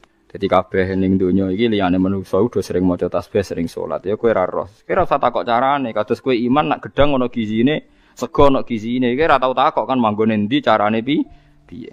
Dadi kabeh manuk, kabeh kewan malah maca tasbih. Sing ora jelas ya manungsa niku separuh maca tasbih, separuh ora. Nak kabeh kewan maca tasbih. Kowe ora usah takok ora carane piye terus bahasane piye. Wong dikandani kok malah takok carane, iki malah lucu. Mulane terus dadi anekdot masyhur iku. Maksiat tetep maksiat, setan wae roh maksiat. Lah umume setan iku nek ana maksiat iku seneng kecuali sitok nyelingkuhi bojone setan. Wah, nek iku setan lah ngamuk. Dadi satu-satunya maksiat yang setan pun ndak seneng iku nyelingkuhi bojone setan. Iku Allah ya ora seneng, setan ora seneng. Iku satu-satunya contoh maksiat sing setan pun ndak seneng. Lah guyonan ngoten niku penting karena itu tadi. Hukum itu kalau nuruti pandangan manusia dawuh Imam Syafi'i iku ruwet. Mergo al-qaulu qaulu sahibil ya. Angger sing nyekel sawangane sing duwe. Dadi kados koruptor sing donyane akeh, duwe alpat macam-macam itu nek ana sing nyolong sepeda montore sawangane ya salah. Padahal ini dhewe hasil colong. Nah, tapi ki bener nyolong ya keliru, nyolong kok bener. Ya wis ngono agama wis ngoten iku. Lah mulane walillahi mulkus samawati wal ardh. Assalamualaikum warahmatullahi wabarakatuh. Bismillahirrahmanirrahim. Nahmaduka ya ghafuru ya syakuru wa shalli wa sallim barik ala sayyidina maulana Muhammadin wa ala alihi wa sahbihi asma'in nama ba'du. Pun kula terangno kados adate ulama-ulama riyen nggih. Dados pertama jenengan iman nek Allah niku wajibil wujud. Eling-eling nggih. Awal kita iman Allah wajib napa? Wujud. Dadi fawwau maujudun qadimun napa? Bagi mukhalifun lil khalqi bil itlaqi. Jadi intine iman itu harus pada sesuatu sing wujud. Asy. Lah wujud sing paling awal iku Allah Subhanahu wa taala. Terus liyane niku mboten wujud. Niki kula gadah cerita sithik niki kula haru tenan roh cerita niki. Ada seorang demokrat sejati. Orang yang sangat-sangat membela demokrasi itu akhirnya dia masuk Islam. Ketika masuk Islam itu alasannya sederhana. Demokrasi itu ndak sayun maujud, ndak sesuatu sing wujud. Kok tak bela-belani nganti mati ku lha opo? Sebenarnya aku nak ning akhirat iku mahwa demokrasi. Dadi dekne tobat akhirnya. Engko aku nak mati demi demokrasi. Terus demokrasi dhewe enggak sesuatu sing wujud.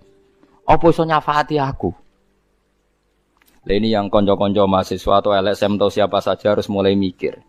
Jadi banyak kita itu ngimani sesuatu sesuatu itu tidak wujud. Tapi demokrasi itu makhluke piye rupane. Nah Nabi Muhammad jelas orangnya ada, figur yang ada. Jadi bisa memperjuangkan kita nanti di akhirat. Kiai jek ono, masih ono sing darani syirik lah nak percaya kiai tetep wonge ono. Lah nak demokrasi. Ya sebenarnya akhirat, ya Allah, saya mati ini demi demokrasi, celukan demokrasi. Kon ngajukan apa? syafaat. Lah makanya ngendikane ulama-ulama, kula nerangno model ulama kuno mawon. Iman niku titenane sing bener sitok, iman mbek sesuatu sing wujud. Demokrasi itu tidak wujud. Ijtima iftirak juga tidak wujud. Jadi keliru misalnya ini kalau nate ngaji filsafat yang Islam sing alim-alim kados Ibnu Arabi kados. Kalau orang Kristen bilang Roh Kudus, Jibril atau Roh Kudus Allah itu bersemayam di Isa, gara-gara ada istima terus jadi Tuhan. Istima itu ya ada wujud. Iftirak juga ada wujud. Rungokno tenan iki. Misalnya ini HP, ini yang saya pegang tangan kanan apa? HP. Yang saya pegang tangan kiri ini amplop, pulpen gampang. Amplop mari darani dhuwit niku, repot teng Indonesia nih. Padahal kalau di amplop gue batas kitab. Lha nggih, amplop kula niku tulisane ku naskah. Kula nak sinau teng kitab-kitab anen niku kula kutip teng amplop teng kitab. Mboten kados amplop Ruhin. Dadi wis ora sugih tapi amplop isine napa? Dhuwit. Nah kula isine naskah. Ya ini HP ya, di tangan kanan saya namanya apa? HP. Berarti HP maujud. Mon mikir lenan mon, HP ini maujud. Tangan kiri kula pulpen. Pulpen ini maujud. Ketika bertemu orang menyebut ijtima. Lalu ijtima itu wujud enggak? Enggak kan? Ketika saya pisah namanya iftirak.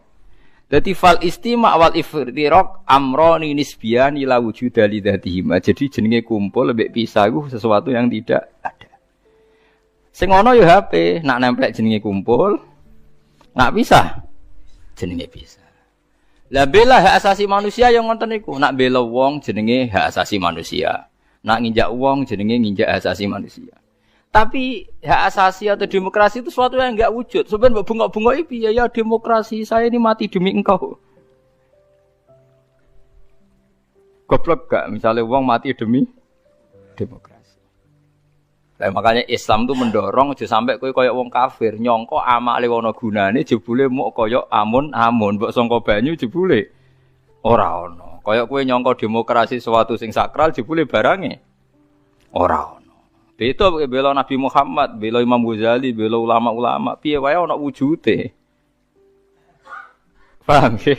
Nah ana wujude ana kemungkinan ana komunikasi, ana saling tolong.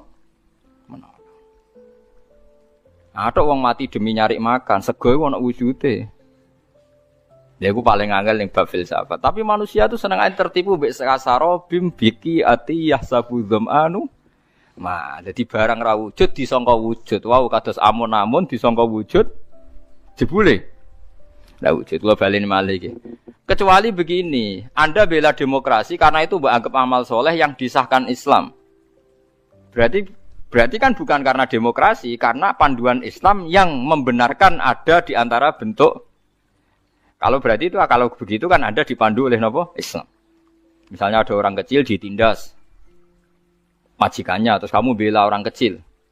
Wah ini atas nama demokrasi tidak boleh. Tapi di hati kamu sebetulnya bela Islam, karena Islam menyuruh menolong yang lemah. Yang menolong yang lemah dalam konteks nasional misalnya dibahasakan demokrasi itu boleh. Tapi masalahnya juga nanti mungkin Rasulullah cemburu. Dadi yo sing apik ora jare aku tapi jare demokrasi. Lha iku yo repot meneh. Lah selama ini kasusnya begitu, semua kebaikan seakan-akan sumbernya dari demokrasi, tidak dari napa? Islam. Menolong orang lemah demokrasi, membela kaum minoritas demokrasi, menegakkan keadilan. Lah nek kowe ditakokno Kanjeng Nabi, dadi aku ora tau mbok sebut.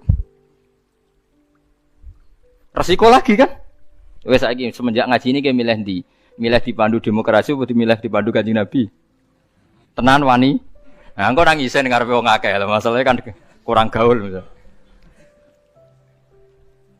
Nah, mulane wong kudu mikir, adinu aqlun waladina liman la kalala. Terus sing wujud iku HP, sing wujud iku pulpen. Nak ditemplekno jenenge kumpul, nak dipisah jenenge bisa. Tapi pisah mbek kumpul barang sing ora wujud. Lah barang ra wujud saiki kudu dimani orang mati demi demokrasi. Lalu demokrasi itu apa wujud? Mana ada orang tobat itu perkara ini. Nanti kalau saya di akhirat ditolong demokrasi kan tidak juga. Amalannya pun bener, iman yang kejenengan be Allah, be Kanjeng Nabi pun bener. Mergi iman be barang sing napa wujud. Lalu kedua, Kalau Anda iman fungsinya makanan atau minuman atau makhluk selain Allah, niku bener wujud, tapi wujud yang berkesudahan. Makanya disalahkan juga sama Allah, wong barang berakhir berkesudahan kok mbok imani. Makanya namung iman be Allah Subhanahu wa taala mergo hayyum bak napa hayyum bak. Makanya Allah ngendikan wa tawakkal 'alal hayyil ladzi la yamut. Kena tawakal ya be zat sing ra iso mati. Karena kena percaya presiden mati. Percaya ya wujud tapi mati. Ya bingung barang presiden. Paham ya? Duit ya hilang. Wis mati sik malah sedurunge mati duit wis mati. Sing urip-urip kan kowe. Dadi duit pastine wis apik tengok-tengok wis mati. Paham lah wong kafir senengane dewa-dewa ana amal padahal hakikate kasarobi yahsabu dzamanu ma iki hebate Quran. Terus wong iku kudu mikir. Dadi yang kita bela-bela iku barang sing ora wujud. Demokratisasi itu ndak wujud. Kita harus bersambung, kita harus punya visi bersama. Mbok piye sak uni-unine kowe ketok saiki kowe wis jog ngaji kula niku mukmin. Mukmin niku pokoke nek cara Allah apik wis lakoni atas nama perintah Allah. Mergo iki demi barang sing wujud. Aja geman Allah ra mbok elok-elokno, mergo berarti kowe ngimani barang sing mboten wujud.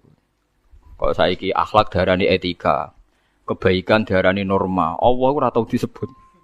Kebaikan bersama, norma bersama. Saiki Allah iku wis ilang.